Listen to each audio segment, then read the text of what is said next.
Welcome to I Said What I Said, a sports podcast giving you opinions not heard anywhere else. I'm your host, Brad Wakai, alongside my co-host, Tyson Gentry.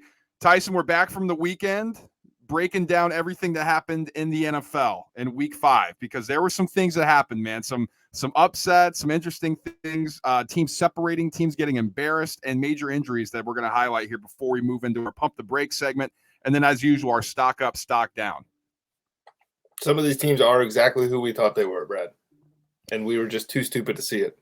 Yeah, and the Cowboys were that, and I was an idiot, and I gave out the Cowboys plus 3.5, and that's on me, because what in the world was that? I mean, when the lights are bright, I mean, they're a deer in the headlights, and they got smoked 42-10. And right now the conversation is, are the 49ers the best team in the NFL? Honestly, Tyson, they look that legit.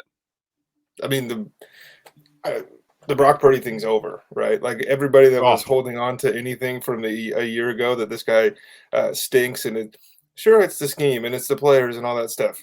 He looks a lot better than Jimmy G ever did in that offense, and Jimmy G just improved to 42-19 as a starter in the NFL. Like the ceiling of this team, dude, they're resting guys against one of the best defenses in the NFL with 42 points. That was Golden State Warriors 2017. The New England Patriots had their worst loss under Bill Belichick ever, 31 points last week. Well, in week 5, they topped that as they got shut out 34-0 against the New Orleans Saints. They just continued to stumble there. Bengals get back on track against the Cardinals. That's one that we highlighted for you. The Ravens completely puked all over themselves. That's going to be in maybe the Pump the Break segment as we look at the team who beat them. Tyson, just on those thoughts there, any quick hitters you had? I mean, that was a tough pill to swallow, having Baltimore minus 3.5 and then watching the way that game ended. But that's the AFC North, dude. It doesn't make any sense any year, and we try to predict it. Last one, kind of round things up here. The Jags beat the Bills over in London. I mean, that was like, that's a blueprint play. You had to play the Jags plus 5.5 in that one. That was pretty ridiculous. Desmond Ridder looked great, 329 yards, 1 touchdown. Woo, leading a comeback victory, 21-19. How many losses at home since college? How many 0 losses at home? Come on. Right? It's ridiculous. And the Lions continue to roll. 42-24 of the Panthers. They're not being talked about, really. It's kind of crazy. After they were the darlings of Hard Knocks last year, they're 4-1, really good, and they're under the radar. Dude, that's because last year, the way they closed the season, it didn't make the playoffs. Everyone just kind of penciled them in to be 4-1, which is an outrageous thing for the Detroit Lions. That sentence sounds ridiculous. But, I mean, third best team in the NFC. 2 major injuries to 2 big-name players. The first one's Devin Achane. He hurt his knee. Big loss for that Dolphins offense. I mean, he once again was completely ridiculous against the Giants. Tyson gave out over, 59.5 rushing yards. The dude ran for that in one play. It was a rocking chair play, dude. I mean, it was 1 touch and we're good. 11 carries, 151 yards, 1 touchdown. But he's going to miss the next couple games here with a knee injury. So that's something to keep an eye on. Raheem Mostert, he's going to get more of the carries, more of the workload. And Jeff Wilson Jr. Yeah, I mean, when he comes back, we got to see if he's sharp or not. But I think that does take a major hit and gives a major blow to that rushing attack. 100%. You hear the new nickname for the Dolphins? You were calling him the greatest show on grass. Apparently, it's the greatest show on surf. Ah, okay. I like that. You can get behind that one. I can get behind that one. And then the other big one, Justin Jefferson's on IR. He's missing the next 4 games with a hamstring injury. That's huge for this Vikings team, who is 1-4. We both didn't think they're going to make the playoffs, but Tyson, they're 0-3 at home. It's the opposite of last year. It feels like they should win all these games, and they're blowing them. Where last year was like, there's no shot that they're going to come back and win, like against the Bills, things like that. But that injury, Brad, is going to get bigger and bigger as the season goes along, because if they're sitting here at 1-7 before the reactivation window opens, and Justin Jefferson didn't get the contract he wanted this offseason, maybe somebody's calling for Kirk Cousins. Like that could change the complexion, at least of a lot of bettors and a lot of fantasy football players. I don't know if the actual NFL is going to be too impacted, besides the fact we don't get to watch the dude who's the best at what he does do what he does. So that's something to keep an eye on as well as we move forward here throughout the regular season. But that's it for our overview week 5 recap. We want to get into this one because these are the main storylines here, and it's called Pump the Brakes. So some things that people have been talking about that Tyson and I want to discuss a little bit here. We'll give you our opinion on what's going on. So let's jump into the first one because everybody's saying this. Bryce Young is a bust. And I got to be honest, has it looked good in Carolina? No. There's absolutely no vertical threat. There's nothing explosive. He looks like he's a little bit overwhelmed. But are you going to go so far as to say that Bryce Young is a bust 4 games into his career? Absolutely not. No, I know what I saw at Alabama. I'm not saying, and if you listen to our pre-draft shows, it wasn't like we were Bryce Young's future All-Pro, like this is the number one going away. But he was both of our number one quarterbacks coming in after or through the entire draft process, and he was everybody else's too. So these guys like victory lapping right now. It's like you had him at one as well. The story that comes out that Frank Reich really wanted C.J. Stroud, it's pretty conveniently dropped week 5 of the NFL season when we didn't hear much about it during the pre-draft process. Brad, Miles Sanders stinks. That's nothing new.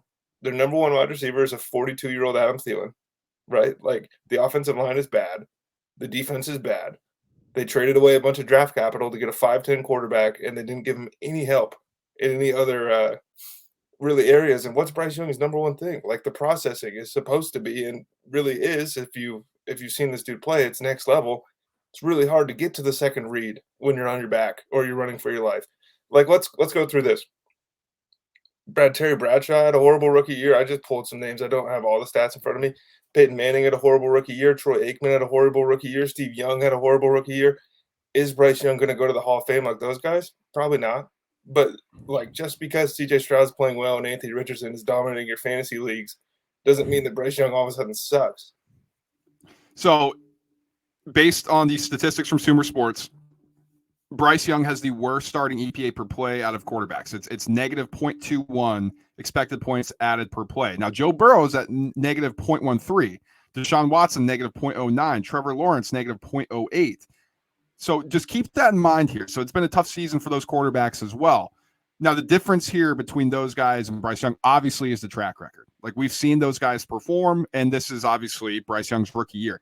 So I'm not going to go far as to say this guy's a bust. We normally give quarterbacks 2 seasons before we can determine anything. He's in a horrible situation where legitimately they're already like, we need to trade for a number 1 receiver. So they're already looking to give up more draft capital. So there's something there. My thing is this.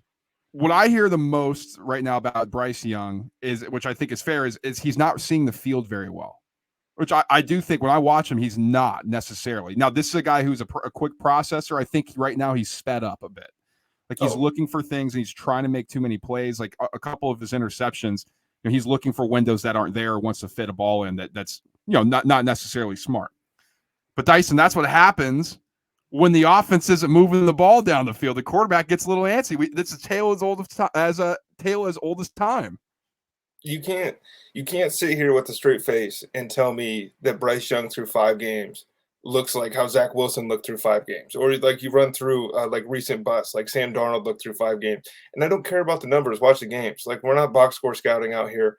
The numbers suck, and they're going to continue to suck because the Panthers are really bad. But like some of the plays that he's trying to make, you can see like, oh, maybe if that was AJ Brown, Tyreek Hill, whoever, and I understand those are like the top tier upper echelon guys that play is made. That's kind of who he's been playing football with his entire life. And so now he's out here and he's running around as Jonathan Mingo also in his rookie year, and he's in the wrong spot and Bryce is trying to extend the play. It just goes like it's a turnover. And it's going to continue to be a turnover. I just don't understand why the situation that we all knew was the worst of these quarterbacks walking into, why we're surprised that this is the guy struggling. Bryce Young's been sacked at 7.6%. His average depth of target is 6.3 yards per target, which is... Those are the Hayden Hurst balls.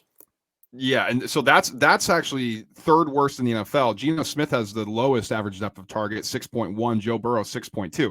So there's nobody stretching the field for this guy. And that's the other thing. And I hear a lot, well, Bryce Young's small. He just looks tiny back there. Hey, here's a little something for you. Anthony Richardson's going to miss more time this year than Bryce Young. So I don't really necessarily want to hear that argument. Russell Wilson broke the mold on what these small quarterbacks can do in the NFL. Well, mainly Drew Brees. But, he's a guy who stood in the pocket a lot. And that's really what Bryce Young's going to have to become is Drew Brees, right? Because he doesn't quite have that mobility that Russell Wilson had young in his career.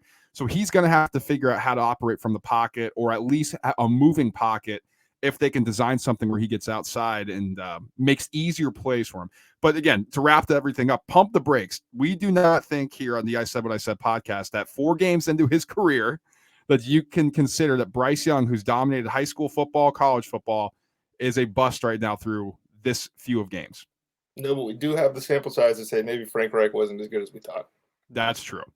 How about this? Jordan Love, speaking of QBs. Now, a lot of people are saying Jordan Love's not a franchise QB. And I think this is something that maybe we're not necessarily pumping the brakes on here, Tyson.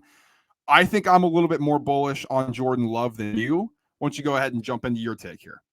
Well, it's tough right now to kind of differentiate between like what is the Jordan Love issue and what is the Green Bay Packers issue. The offense stinks when Aaron Jones isn't in the game. It's been that way pretty much since Aaron Jones has been on the team, and obviously when you have Aaron Rodgers, Devontae Adams, things like that, like those things are mitigated. But the engine is out. Like the engine is not in the car. That Jordan Love in the first half is horrible, disgusting. Is that as much on Jordan Love as it is on Matt LaFleur and the coaching staff that doesn't get any no flack ever from anyone? Because in the second half, Jordan Love is leading the league in expected points added, I think, per dropback. I think that is the stat that I read today. If he's not number one, he's up there. But, dude, you got to figure out these first halves. And some of these interceptions are bad. And he doesn't get the same pass from me that I just gave Bryce Young because Bryce Young didn't sit behind Aaron Rodgers for 3 years, right? Like he didn't get to watch and learn and be in the meeting rooms and all that stuff.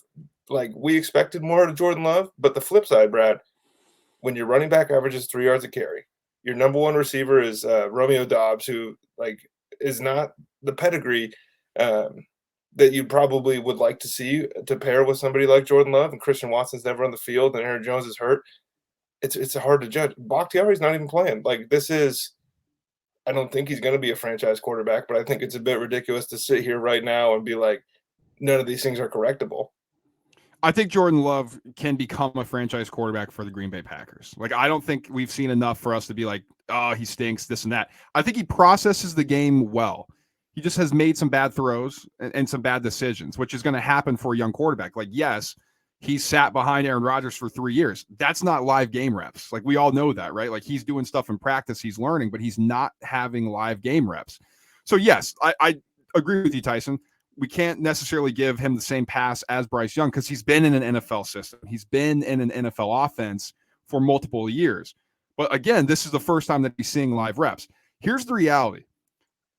Jordan Love's 24 years old. Their wide receiver 1's 24. Wide receiver 2's 23. Wide receiver 3's 23. The tight end 1 is 23. Tight end 2 is 22 years old. This is a young nucleus, extremely young. And it's something that the Green Bay Packers front office and organization wanted to get into post the Aaron Rodgers era. Don't necessarily need a lot of veteran guys when you have a young quarterback. You'd love to have one. You got to have one for him, man. Like it's sometimes there's nowhere to go with the ball. And then the receiver's jumping up and down in the end zone because it was a miscommunication and Dobbs is upset with Jordan Love for not making the throw where maybe he's supposed to just sit in the zone where the ball went to. But he's not played enough either to know those things. I just think a safety blanket would really, really help this Green Bay Packers offense because it's worse than expected for me, at least. Once Aaron Jones comes back, I think we will be able to definitely see more of what that offense is supposed to look like. Because, I mean, it was explosive in the first game. Like, it took off. Now, again, that was against the Chicago Bears. So you can't necessarily take too much from that because that's a defense that everybody's explosive on. But, I mean, overall, they're kind of middle of the pack here, Tyson. I mean, negative 0.01 expected points added per play. That is ahead of the Minnesota Vikings. That's ahead of the Baltimore Ravens. That's ahead of the Jags, ahead of the Raiders, ahead of the Bengals. Everybody else is really a bad offense on that, but it's right behind the Cowboys. Barely behind the Rams. 0.04 expected points added behind the Rams. 0.05 behind the Lions. So I think there is something to work with, but we'll have to monitor this as Aaron Jones comes back and Christian Watson continues to get healthy. Because when he's out there, I mean, we saw it. I mean, that field stretched completely in that game. Dude, they got to score the ball in the first half. Like, you don't win in the NFL if you can't. Like, if you're continually trying to come back from double digits, good luck. Like, you're screwed. This isn't Utah State, and it's not Jordan Love's fault that this is the deficit they're falling into. But the defense is worse than probably the national narrative was on it coming into the year. Like, they're they're fine. They're maybe average to a little bit below average, and like it's hard to win games in your first real year as a starter with a bunch of dudes like fresh out of college throwing the ball to, and then nobody's making stops. Let's move into the same division, Justin Fields, because everybody's proclaiming that Justin Fields is back, right? Like that's the thing. Wow, look how good he's looked the last 2 games. And he is. Like, I think that's the best I've seen him look in his career, to be completely honest. Like last year when he was running around, that's not sustainable in this league. Like when you're just running around and like it looks great on highlights and all the guys who clip it on Twitter and on YouTube and House of Highlights or whatever, yeah, it's awesome. He's super fast. That's not going to win you football games in the long term, especially at a higher level in this league. So the ability for him to actually put the ball in windows to DJ Moore, that was the most encouraged I've been about Justin Fields. But Tyson, should we pump the brakes on that Justin Fields is back? I think so. I don't really want to. Like I don't hate this guy nearly as much as you do. Like I want Justin Fields to be good. I think it's fun when he's out there slinging it. But over the last 2 weeks, like if you go watch the All 22, you can pick out like a couple times maybe where Fields moves anybody with his eyes, like at all. A couple of these DJ Moore targets, he's looking directly at the left side of the field from the time he takes the snap until the time he throws it. Does he get away with that on Jair Alexander? No. Like it's Emmanuel Forbes. It's a rookie who is he just got crushed by AJ Brown, and then they throw him on an island because Jack Del Rio's too afraid to run anything besides the most vanilla sets that you possibly can have on defense. Like that was on a short week, a team that didn't take him serious, and he looked awesome because that's what you're supposed to do in those situations if you want to be even an average NFL football player. But to be sitting here and be like, oh, he's got his 7th career victory, like we've seen enough. This is go ahead and give him the pass on Caleb Williams. Do it. Yeah, I mean, listen, I don't hate Justin Fields. Like, if he succeeds, that's great because I want the Bears to be good. It's just what I hate is that everybody makes excuses for this guy, and then we're already ready to bury Bryce Young or ready to bury these other quarterbacks. But yet, so for some reason, this is the guy that everybody's strapping up for. You know what I mean? Like, I just don't get it.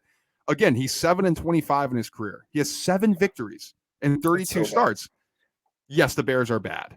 Yes, there's major holes in this roster. But if you're telling me that this guy's a franchise guy, an all-time guy that multiple people think, and it's say in a national freaking TV spot, national radio spot, we're going to have to see something more. And okay, 2 games, very good, awesome. Can you build on that? And Tyson, let's be honest. Who are the 2 games against? Yeah. The Denver Broncos. Worst defense in the league, and a defense that we thought was going to be good that's allowed 30 points every time they've stepped on a field after a 4-day rest on the road or at home losing a divisional game the week before to the team with the target on their back. Like, what did you – if he didn't – like 400 yards and 4 touchdowns is crazy. So I'm not going to be like, if he didn't do that. But he should have had a good game. And so did he have a great game? Stats-wise, probably. But like misses an open throw to Darnell Mooney to start the game, throws it 3 yards over his head, doesn't put enough air under the ball. And it's like, those are the things that's going to hold him back from being great. But we sweep those under the rug because DJ Moore goes 70 yards yak on a play. And that's the Washington Commanders Tyson's talking about, who have their own set of problems, and they may not have a coach. But I just, I mean, let's pump the brakes on Justin Fields. We want to see if he can sustain it. We're 5 games into the season. He had 2 good games. He had 3 horrible games. So, like, I just don't see how this is starting that way. Let's just end it on this. The second best game of his season, one of the better games of his career against the Denver Broncos, he lost. He turned the ball over at the end of the game and lost. And there are very few other quarterbacks in the NFL that get that pass. Let's finish with this for Pump the Brakes. Steelers are AFC North contenders, Tyson. They are leading the AFC North. Can you believe it? No, I have no idea how this is happening. Like, TJ Watt is – I said last week that Christian McCaffrey probably should be the MVP of the league, like if we were going to stop voting today. And I saw that Brock Purdy just jumped to number 1 for MVP, which I think is an overcorrection a little bit. Like, the dude's been awesome. But CMC's been the engine besides that Cowboys game. But TJ Watt should be up there. Like, this is a 1-4 football team without this dude on the field. He's the best defensive – whatever superlative you want to throw at him, like he deserves it. The other part, Brad, is if there's 2 minutes left in the game and they got to go 80 yards, Kenny Pickett's been doing it. Like, Kenny Pickett's got the clutch gene, and I don't really know where it comes from because it's not available in the other 57 minutes of the football game. And I do want to point out that I think every big play that George Pickens has made this season has been offensive pass interference. I'm just going to say it. So the Pittsburgh Steelers, Tyson, think about how bad the New England Patriots and the New York Giants offenses are. Yep. They have the two worst expected points added per play. Patriots negative 0.27, Giants 0.2. The Steelers have negative 0.18. Like, this is a bad offense. And everybody knows how bad Matt Canada is. Like, he's the worst coordinator probably in the NFL. I don't think Kenny Pickett has necessarily helped him out, but I don't think he's been helped out by Canada. So I think it's both negating factors there. But he has a little bit of the Eli Manning thing going on, right? Like, it's horrible to start, and all of a sudden, like, some magic happens. That's what the Steelers are. Like, are they the luckiest team ever? Like, seriously, like, just think about it. Like, I was waiting. Like Franco Harris, Penn Stater, so I love him, but the immaculate reception. I mean, really? And then you have the Santonio Holmes catch. You just go through their history. They've had great players. They have great moments. The Lynn Allworth, or Lance Allworth. However, yeah, like that over the shoulder, the crazy catch. Like, go through their history. It's just these insane moments. Is this just not the luckiest franchise ever? And they've lucked into 3 victories, and they're leading the division. No, I think it's fake. Like, I don't think they're going to win this division. Their team is just not good enough. But my God, like, I just don't know how they continue to do this. No, I'm still not even that worried about, like, I don't know if this team finishes the game above 500, which I know sounds crazy when you look at the record right now. The Ravens had 7 drops on Sunday. That game realistically should have been 21-zip out the chute. And Pittsburgh they're not capable of scoring 21 points on an NFL defense, at least not the Ravens. Dude, and the way they're getting points is ridiculous. Like, if you just look at the score and you see, 17, like, that's 2 touchdowns and a field goal. No, there were safeties. There was 5 field goals. Like, this is it's ridiculous. But at the same time, Brad, like, winning is a skill, and nobody's better at pulling them out of thin air than Mike Tomlin. Like, it's crazy. When you make a mistake against the Pittsburgh Steelers, you're going to be in trouble. I'll name off the remaining schedule because the Steelers are on a bye this upcoming week. But out of the bye, they go to LA to face the Rams. That's going to be a home field advantage. Steelers host the Jaguars, host the Titans, host the Packers, at the Browns, at the Bengals, host the Cardinals, host the Patriots, at the Colts, host the Bengals, at the Seahawks, and then go and finish on the road at the Baltimore Ravens. There's a chance. I can't even believe I'm saying this. They're either going to go under 500, which is a good chance, or they can make the playoffs. And I can't believe that. And they're going to get dog walked. But we're going to talk ourselves into Kenny Pickett. Matt Canada is going to get another year, and all these Steelers fans are going to be insufferable. Oh man. All right, let's get into stock up, stock down report, starting with stock up. Tyson, there's some interesting stuff that happened this weekend. Who is your first stock up? Well, this is a gimme here. We talked about him a little bit early in the show. Desmond Ridder. Like, I think you put it in one of our group chats that we're in that you weren't pumped with the way Ridder started the game, and he heard you. Because the way he closed the game, there was a Kyle Pitts sighting, Brad. He had 11 targets, 7 catches, I think, like 87 yards. Johnny Smith still got involved. Drake London wasn't involved until the fourth quarter, and then all of a sudden Drake London was the offense. And so if you're wondering why we sit here every week and we get upset why Desmond Ridder is, like, allowed to do some of the things he does, and it's not like he's making boneheaded decisions and mistakes, but he is like, I'm just going to take the one 3 yards away from me instead of giving my 6'5" wide receiver a chance. This week he was giving him a shot, dude, and he was mobile in a way that he hasn't really been to this point in his NFL career. And he's also aided by, is Bijan Robinson the shiftiest dude in the NFL? Nah, I don't know. He might be. I think he's up there though. I think he is. My stock up, Cincinnati Bengals. Then this was a classic get right spot for them against the Arizona Cardinals, who everybody talked into. No, they're really feisty. Like, people were picking the Cardinals to win this game. Like, I couldn't believe that. The Bengals looked good on offense, scored 34 points. Joe Burrow and Jamar Chase, 317 yards, 3 touchdowns, 1 pick for Burrow. Chase caught 15 balls for 192 and 3 touchdowns. If this offense is going to perform like this, and Burrow looked healthy to me, like he was scrambling around, he had drive. I think he's still a little sore because he didn't necessarily plant as aggressively as he has in the past. But if this offense starts figuring things out, just watch out for the Bengals. Major stock up for me. We're sticking on stock up? Yeah. Yeah, my next stock up here, Brad's going to like this one, I think. It's Sean Desai, the Philadelphia Eagles defensive coordinator. For me, if you're watching that game in the first half, Rams have 2 possessions, 2 touchdowns. Cooper Kupp is like all over the place.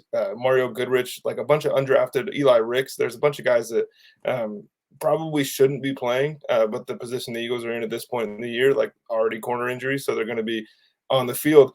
And then they had 95 yards of offense in the second half. And that was like the adjustments this week. That's why people are excited about the Philadelphia Eagles being 5-0 and not looking great so far, because there are flashes that you can see.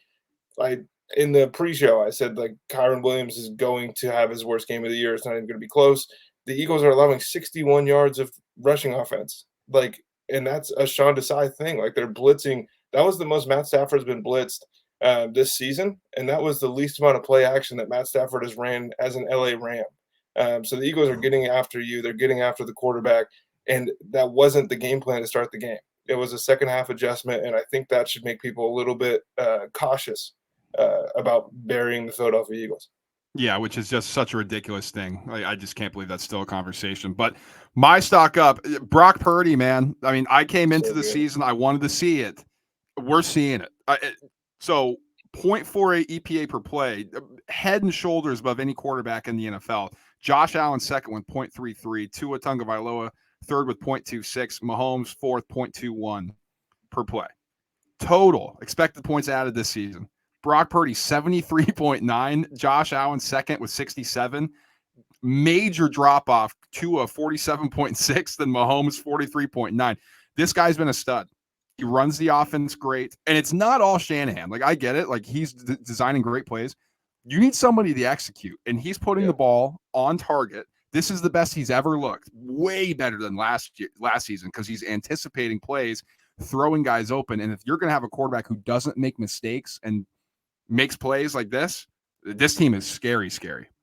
And he's the number 1 quarterback in the NFL right now on throws between 10 and 19 yards. And like everybody in the league goes deep. Everybody in the league throws it short. You want to win a football game, you find that middle of the field, that 10, 15-yard chunk play, and the Niners are better at it than anybody in the league right now. Brad, I have one more stock up. I don't know how many more you have. One more. I got Shane Steichen here. Like, I think we can get ready to start our engines on the coach of the year being given to this guy. I mean, Gardner Minshew is now undefeated in his career with the Indianapolis Colts, which is crazy. But Nathan Richardson was playing really well to start the game. Zach Moss looks like the guy that everyone thought he was going to be coming out of Utah. Michael Pittman Jr. is back from the dead. Alec Pierce had his best game of the season, or is putting together better games. And then Josh Downs, like this guy looks like an absolute diamond that they found later in the draft. And I understand if you're watching the game, some of these are like very quarterback friendly throws, especially to Josh Downs. Take somebody to get open. What I'm trying to say is you take this cast of characters that pretty much everybody in the league had written off, preseason laughing stock. They draft the guy that we don't even know if he can really play football. And they're sitting here with a better record than anybody thought they're going to have. They have a better offense than anybody thought they're going to have. The defense is flying around. They're not always making the best plays, but they're excited in a way that, like, maybe Jeff Saturday's first game last year was when they look like this. Like, this dude is coaching his ass off. And I think that there's an overreaction right now in the market to this means the Colts can win the division. But the fact we're sitting here through 5 weeks and that's a conversation people are having shows how good of a job Shane Steichen's done. Oh, and by the way, Justin Herbert's quarterback coach, Jalen Hurts, he's going to figure out Anthony Richardson. Oh, definitely. I think so too. Just can Anthony Richardson figure out how to play in the NFL and not get hurt? Yeah, that's the thing here. Detroit Lions, my final stock up. And I heard Daniel Jeremiah say this, so I'm going to credit him because it got me thinking, and I think he's right. He goes, who am I talking about? A team with a tight end from Iowa, a quarterback who executes an explosive offense and doesn't make mistakes, weapons all over the offensive field with a really good running back tandem, and a defense led by an elite edge rusher from the Big Ten. He goes, am I talking about the Niners or am I talking about the Lions? And I was like, it's the same team. Like, now the 49ers are more further along in their development, obviously, than this Detroit Lions team. But both offensive lines are good. Detroit Lions actually have a better offensive line. Now the Niners have a better defensive line. They have a better overall defense. But this Lions team has a blueprint, and it's the 49ers. And if Jared Goff continues to play like this, Tyson, they are going to be really hard to beat because, Ben Johnson, the offensive coordinator, we said it after the opener against the Chiefs, if he's going to kind of, I don't want to say like perform badly, just questionably. I think that was the thing that I was looking at with him. If he's going to perform like that, that's what's going to hold him back. But he's completely flipped that script. This offense looks really good. He's basically auditioning for any head coaching position that he wants right now. He's been that good. So Detroit Lions stock up for me. Yeah, I think he's going to have his pick, and I think he should have his pick. It's interesting that Daniel Jeremiah point because it just kind of brought to my head too. So we have the San Francisco 49ers, and then we have kind of the Niners 1A. I was going to say dollar store, but the lines are good, dude. And then we have the Miami Dolphins, who are just kind of like if you spec San Francisco's offense into speed instead of strength and power when you're doing this thing. So, look, man, no matter what you feel about Kyle Shanahan, take a look around the league. All right, stock down report here. Some interesting stuff as well. There's some questionable things in this one. Tyson, why don't you lead it off? I don't really want to start here, but I got to. Dude, Sean Payton. And this is not a guy I've ever been a fan of. I think Brad knows that probably better than anybody. But you talked all that shit all summer for this to have 60 yards of passing through like halfway through the fourth quarter for the offense to look bad. And I understand like no Javonte Williams. That didn't matter at all. It wasn't the running game. It wasn't the running backs why this offense couldn't get rolling. Russell Wilson is not the issue in Denver right now. It's Sean Payton, dude. And another thing that like didn't get talked about at all that's really starting to bother me the more that I think about it, like they trade for Troutman. They signed Traquan Smith. Like they traded like this dude will always only play his guys, and he's going to force feed them. He's going to shove them down your throats as a fan base, even if it's not good for their organization. I'm not a Jerry Jeudy fan, but trading Jerry Jeudy when it doesn't really seem like it's his fault. Like I think that we miscast Jeudy coming out of college. He got overdrafted, and now we're sitting here being like, get whatever you can for him. Cortland Sutton didn't have a catch to the end of the fourth quarter.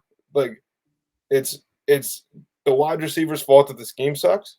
It's the running back's fault that the scheme sucks. It's the quarterback's fault that the scheme sucks. You took this defense that really wasn't very bad and has talent, and you sunk them immediately.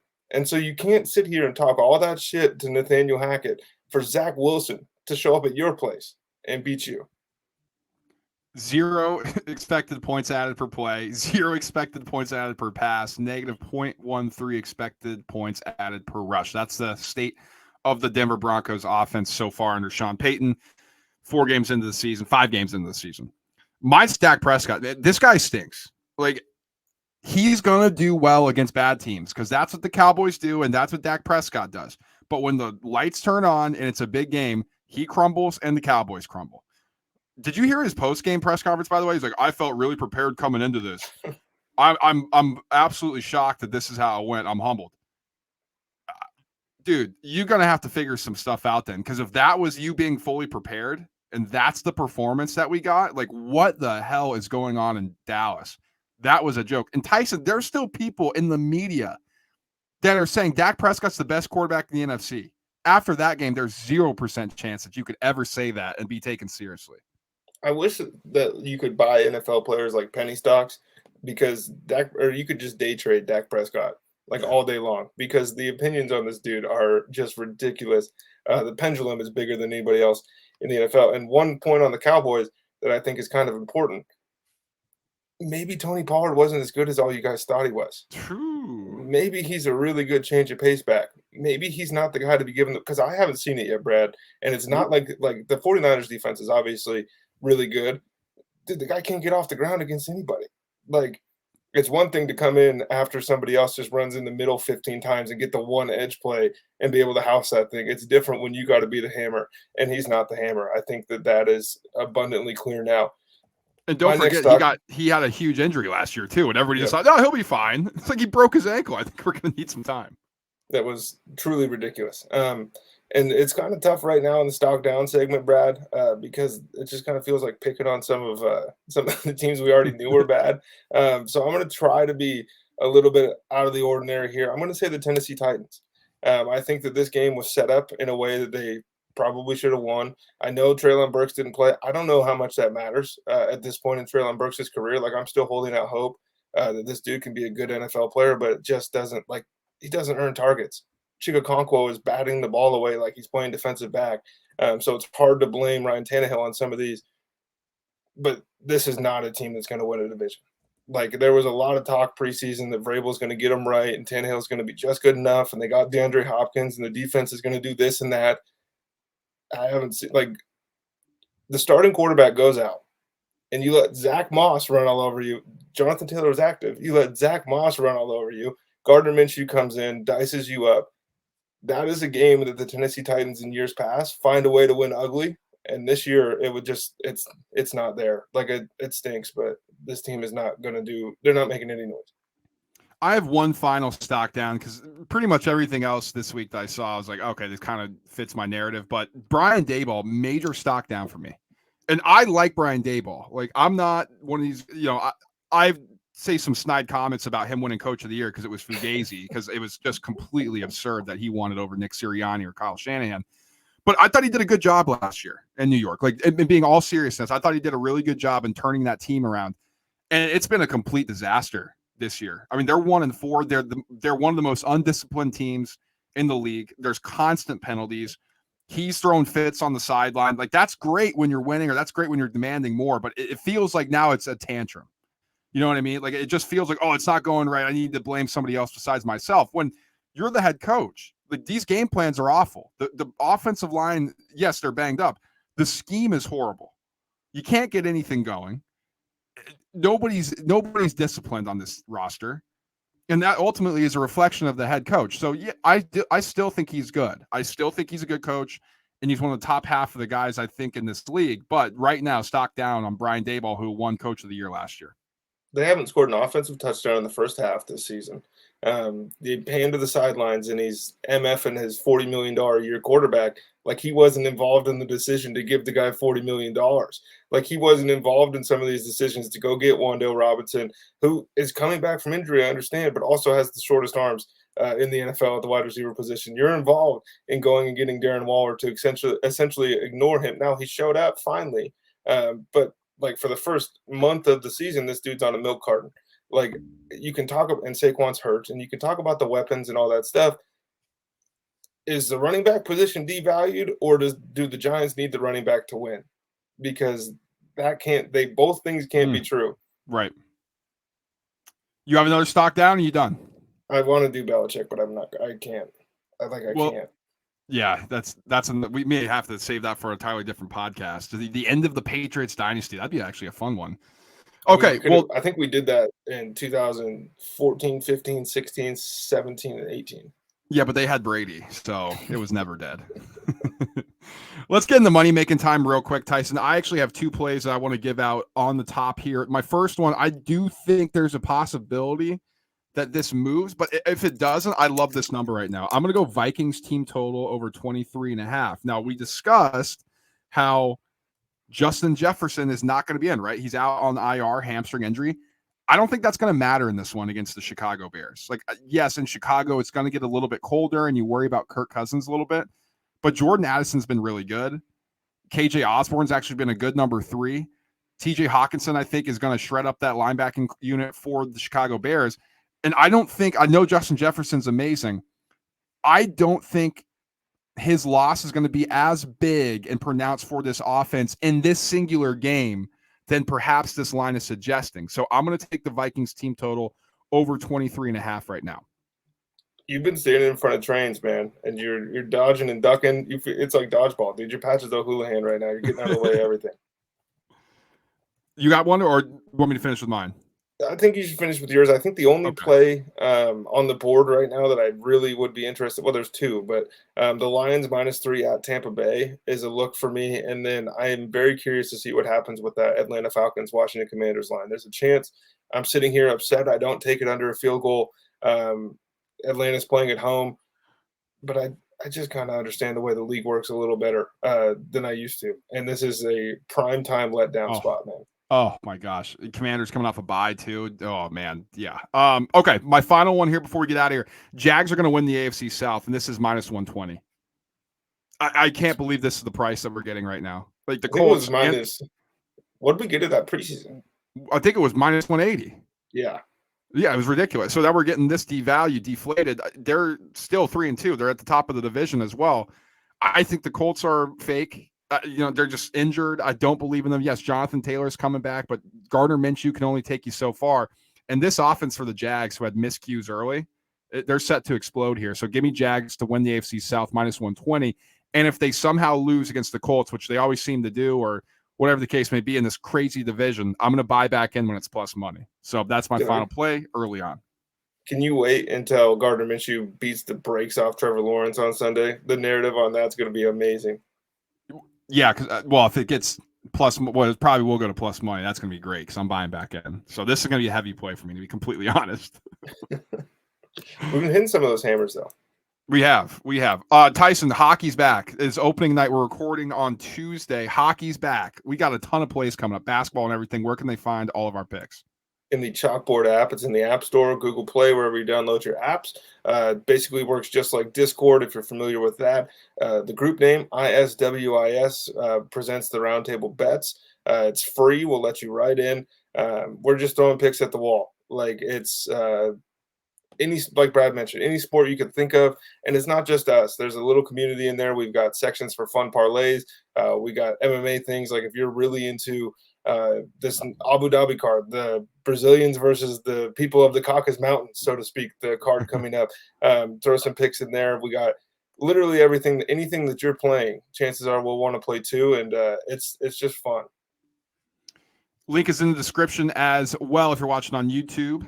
You might, if you get in there, you might want to fade any player prop that I put out because that guy will die halfway through the first quarter of the game.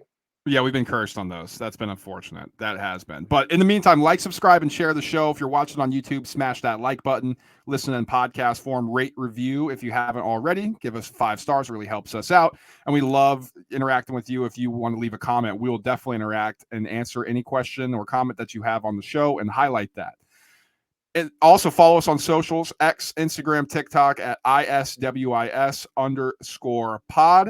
We'll be back middle of the week talking about college football, reacting to what happened, the brain dead coaching that's been taking place this season. I have a rant I want to give on that, and we're going to be trying to break down everything else that's coming up here as we get closer and closer to college football playoff talk. Tyson, I'm looking forward to it. I know everybody else will as well. We'll talk to you guys then. Peace.